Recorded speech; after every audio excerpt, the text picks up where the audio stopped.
الشيطان الرجيم بسم الله الرحمن الرحيم سأل سائل بعذاب واقع للكافرين ليس له دافع من الله ذي المعارج تعرج الملائكة والروح إليه في يوم كان مقداره 50,000 سنة فاصبر صبرا جميلا إنهم يرونه بعيدا ونراه قريبا يوم تكون السماء كالمهل وتكون الجبال كالعهن ولا يسأل حميم حميما صدق الله العظيم. بسم الله الرحمن الرحيم. محمود داودي لآوائي ناوى سرب هورامان وصلواواز لوستاني كردستان. حافظ قرآنم تقريبا لطول 3 ساڵە حفظم کردە. دوای ئەوە دەرسم تا دەرسم خوێندە دەرسی علومی قورئان و حەدیث کارشناسیم هەیە لە دانشگای عەلامە. کاری قورئانی لە تەرجەمە شتە کارم کردە. حەدیث و شتێش تقریبا خوێندومە وەلی کارێکی خاص مەسەڵەن قەراعەت و شتە یا تەرتیل کارم نەکردە. قورئانم لە ماوەی 3 ساڵ و 6 مانگ حیفز کردە. بە ئەو زەمانە بە نەوار کاسێت بوو. تقریبا لە سنی 15 ساڵگی شومان کرد تا سنی 18 ساڵگی تەواوم کرد. ئەو زەمانە فرە سەخت بوو واقعان، چون نەوار کاسێت بوو، زۆر نەوار و شتەکە خراوە بوو، وەلی ئایسە ئیمکانات فرە باشێ. مەسەڵەن کولی قورئان ها لە نەرمە ئەفزارێکە، ڕەحەت دەتوانین هەتا قابلیەتی جستجو شتێکی هەیە و ڕەحەت ها لە دەست ڕەسمانە، وەلی ئەو زەمانە واقعان تاقەت فەرسا بوو. قەراعەتیش من خۆم هین تەرتیل کارم کردە وەلی نە بە شکڵی ئەساسی. من ئەو زەمانە حیفزم کردە لە هینا تەرتیلی ئۆستاد منشاوی استفادەم کردە، وەلی ئێستا زۆر خۆشم لە ئۆستاد سودەیستی ئەوە فرە باشتری خوێنێ. من سعی دەکەم تەقلید دەکەم لە برادرە. أعوذ بالله من الشيطان الرجيم بسم الله الرحمن الرحيم. پێشەکی بەخێر هاتنتان دەکەم، بەخێر بن سەرسەر و سەرچاومان، زەحمەتان کێشاوە ئێمەتان گەورە کردووە. بەندە عارف داودی خەڵک ئاوایی ناو ساکن ئەم ئاواییمە متەولد 52 سەر بە ناوچەی هۆرامان، سەر بە ناوچەی شارستان سەڵوا و ئوستان کورسان. بەندە لە ئەوەڵۆ عەلاقەم بە دوکانداری و ئەو وەختە بەرخکەشی و لولەکەشی ئەوە نەبووە، چوومەسەنەوە ئاو کارانە تا ساڵ 94 هەر لە خۆی و بینایەکەم لەدەست داوە. فعلەن دوکانەکە کەمێکی هەز لە دەستما، بەڵام ئێتر بەعزێ کار بۆم سەخت بووە. ئێتە هەر بەبەر ئەوە بەخاتر ئەوە کە هەر لە مناڵیچە عەلاقەم بە قورئان و بە نوێژ و بە مزگەوت و بە ناو مەردما بووە، هەمیشە لە ناو مەردما بوو. وەختە نهایەتی سعی خۆم کردومە کە ناو مەردما بم. دوایەوە ئیسا ئێمە ئێتر من خۆم ئەڕۆمە بۆ مزگەوت، ئامۆژەی مزگەوت دەکەم، هاتوچوو مزگەوت دەکەم، بۆ نوێژ جەماعەت، بۆ بە پێشنوێژی ئەەکەم، بانگ ئەدەم. ئەو وەختە متەرەجمی جەماعە ڕۆژ جەماعەکەم بۆ ئیمام جەماعە. کاکە مەحموودیش وەڵا هەر وەکو من هەر لە مناڵیەوە عەلاقەی بە مزگەوت بووە، بە قورئان بووە، بە ناو خەڵکا بووە. ئەو وەختە حتا ئایسە وەختی وا هەیە فەرزی وا هەیە هەر من و ئەو کامەحموودە وان لە مزگەوتە وە یەکەوە 2 نەفەری جەماعەت دەکەین بەخسووس نوێژی عیشا، هەر ئەو دوانەسین. ئەوەڵ کۆمەکی خوا بوو. دووەم سعی خۆی ئەوە چووە بە شوێن دەرس و شتە و ئەو مەدرەکەی بەدەست هێناوە. فعلەن هەردووکمان وان لەوێ بێکار. وەڵام من حەل لە مناڵی و عەلاقەم بوو بە قورئانە کولەن. ئێتر وەختی قورئانەکەم حیفز کرد وتم دەی خۆی سە قورئانەکە ێزانم ئەشێ تەرجەمە شتێکێکی بزانن تەفسیرێ شتێ حیفە واقعانە قورئان حفظ بی وەلێ ناتوانانی مەسەڵەن سوورێ یا ئایە تەرجەمە بکەیت یا بەحسێکی قورئانی بزانی ئێستا هەر بە خاترەوە بوو چوومە بە شوونیا وەڵا نەتیجەیەکم تەقریبەن گرتە خۆم ڕازیم.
من هەر قورئانم تەواو کرد ئیتر چوومە بە شۆن دەرس و شتە چوون ئەسەن کولەن دەرسم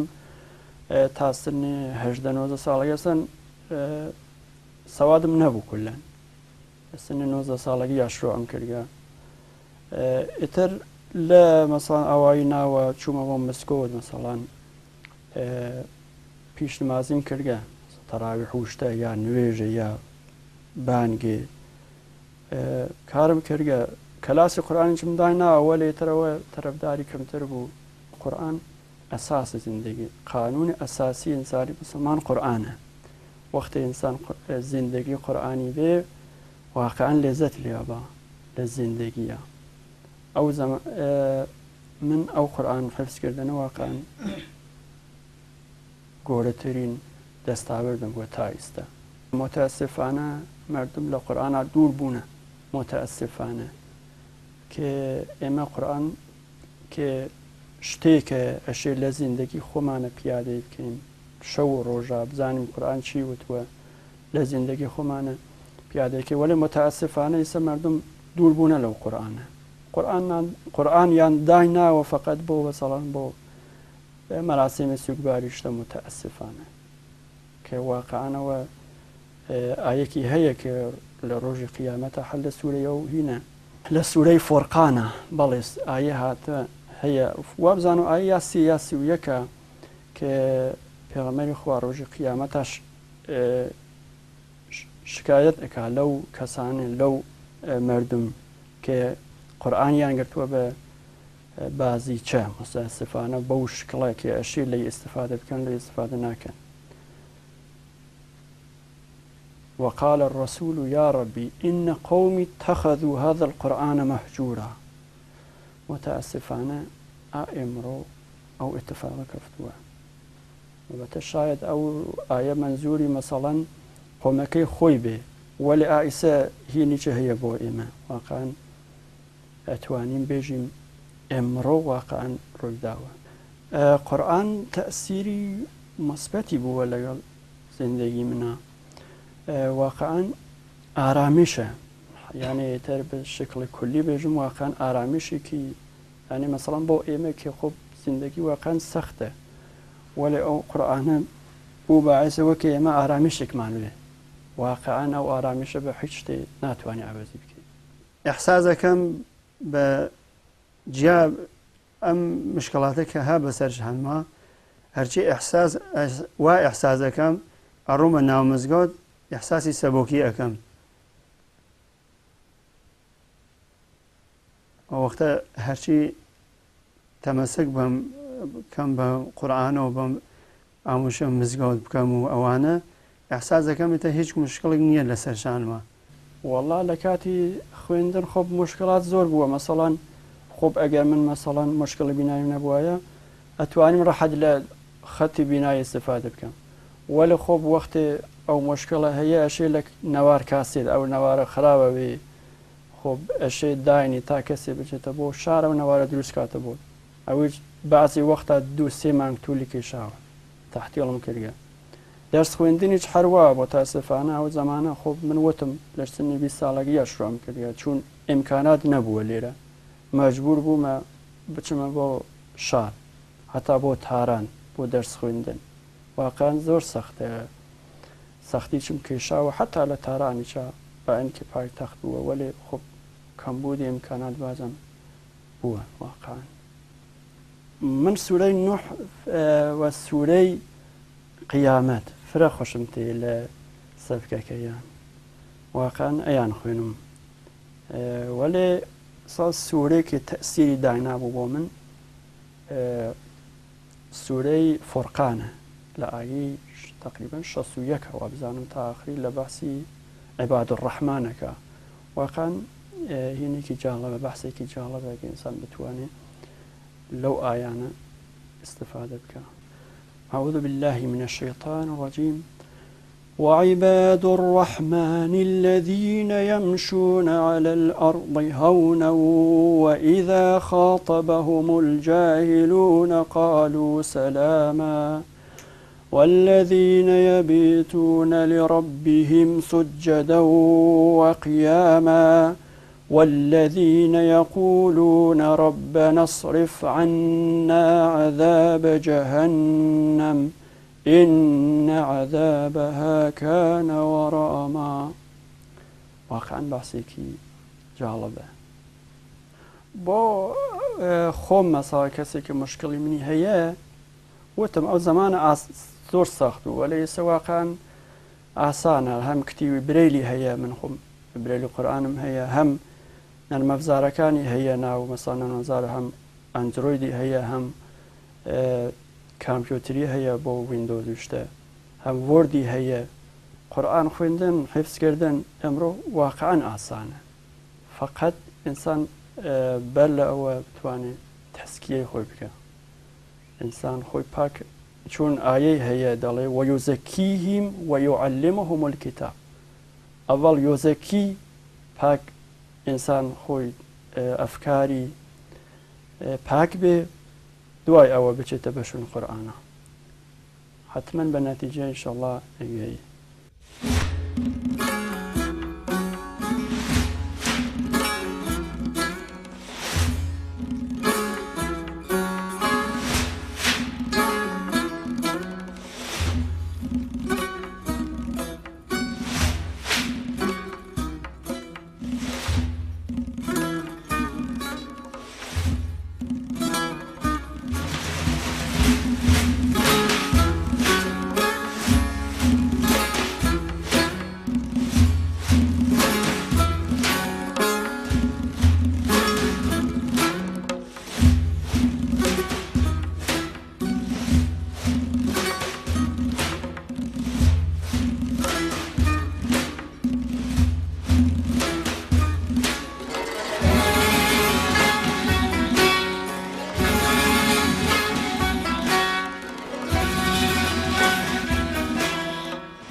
وەڵا بۆ قورئان وشتە خۆ خانەوادەم بوو واقعان کۆمەکیان کردگە هەم بە ئیمکاناتی مادی هەم معنەوی واقعان کۆمەکیان کردگە دەرس خوێندنیش هەر ئەوە خانەوادەی خۆم و ئەو زەوامان واقعان زەحمەتی کێشا بۆم ئەو زەمانە هەم من چوومە بۆ مەریوان بۆ ماڵ ئەوان چووم دەورانی ابتدای ڕاهنمایی لە ماڵ ئەو برادەرە خوێندومە دوای ئەوە چوومە بۆ تاران مەسابقات چەند ساڵێکە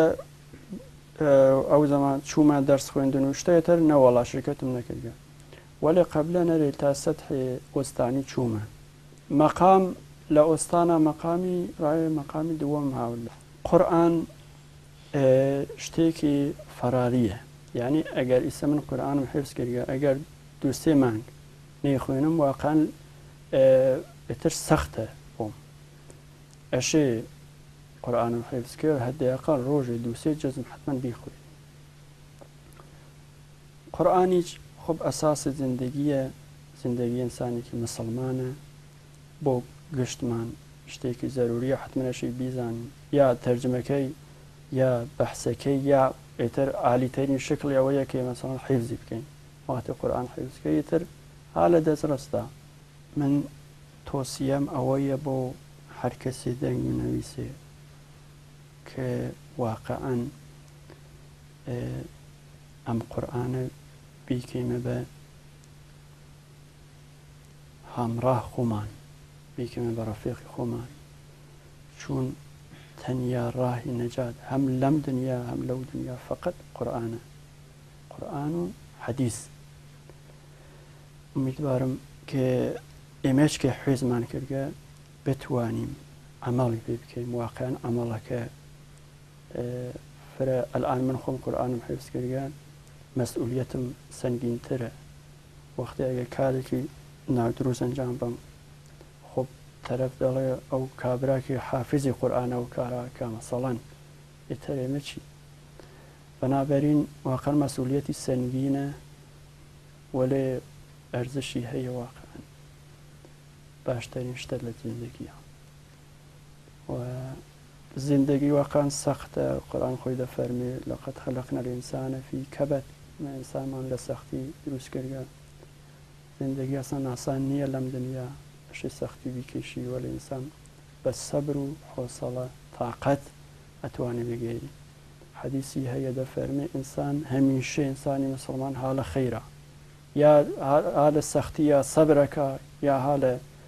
خۆشی یا شکرەکە ئینشەڵڵا هەمیشە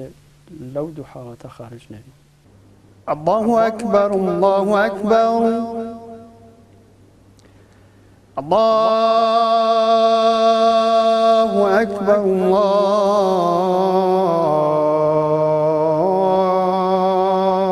الله أكبر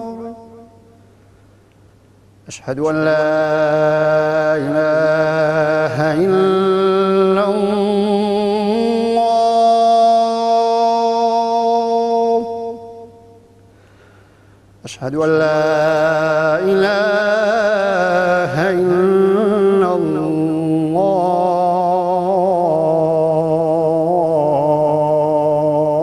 الله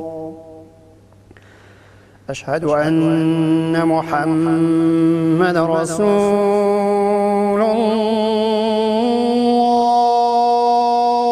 الله أشهد أن محمد رسول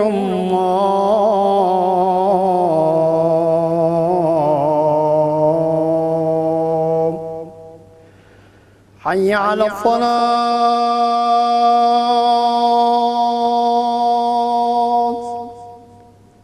حي على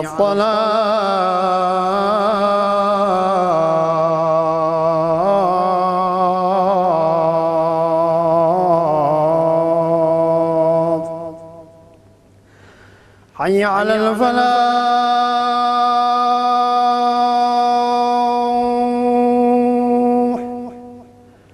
حي على الفلاح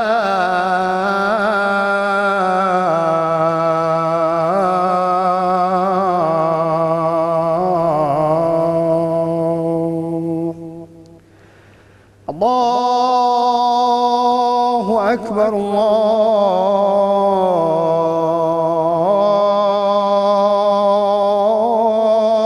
الله أكبر لا